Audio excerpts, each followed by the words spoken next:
ప్రమాదం ముంచుకొస్తోంది. గ్రహ శకలాలు భయపెడుతున్నాయి. ఒకదాని తర్వాత ఒకటి అన్నట్లు భూమిపై గురిపెడుతున్నాయి. తీవ్ర ఆందోళన రేకెత్తిస్తున్నాయి. EZ 2023 అని 65 అడుగుల గ్రహ శకలం శరవేగంగా భూమి వైపు దూసుకొస్తోంది. భూమికి సమీపంగా వస్తున్న ఈ గ్రహ శకలంతో భూమికి ఏదైనా ప్రమాదమా? గ్రహ శకలం భూమిని ఢీకొడితే ఎలాంటి నష్టం? ఇప్పుడు ఈ లెక్క తేల్చే పనిలో పడింది నాసా.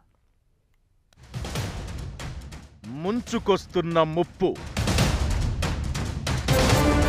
భూమిని భయపెడుతున్న గ్రహ శకలం,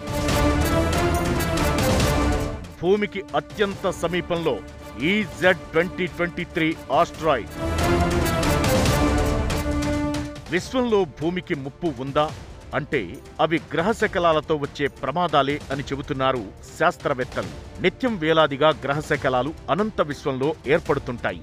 కొన్ని భూమి వైపుగా దూసుకొస్తుంటాయి. చాలా గ్రహ శకలాలు భూకక్ష వరకు వచ్చి దిశ మార్చుకుని పక్కకు వెళ్లిపోతుంటాయి.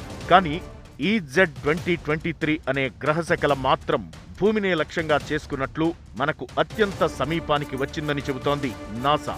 దీంతో పాటు WH-2016 అనే మరో గ్రహశకలం కూడా భూమి సమీపానికి వస్తుందని చెబుతున్నారు. ఈ రెండే కాదు, ఫిబ్రవరి 3వ వారంలో ఇలాంటి గ్రహశకలాలు భూమికి దగ్గరగా వచ్చే అవకాశముందని చెబుతున్నారు నాసా శాస్త్రవేత్తలు.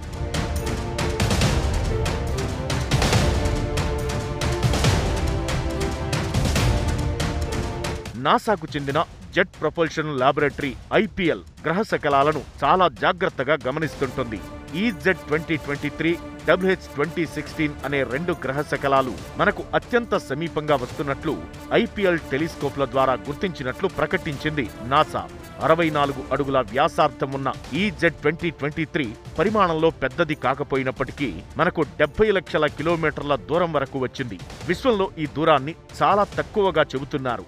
గంటకు 23,760 కిలోమీటర్ల వేగంతో భూమి వైపుగా దూసుకొస్తున్న EZ 2023 గ్రహశకలం గమనాన్ని 1000 కళ్లతో గమనిస్తున్నారు నాసా శాస్త్రవేత్తలు.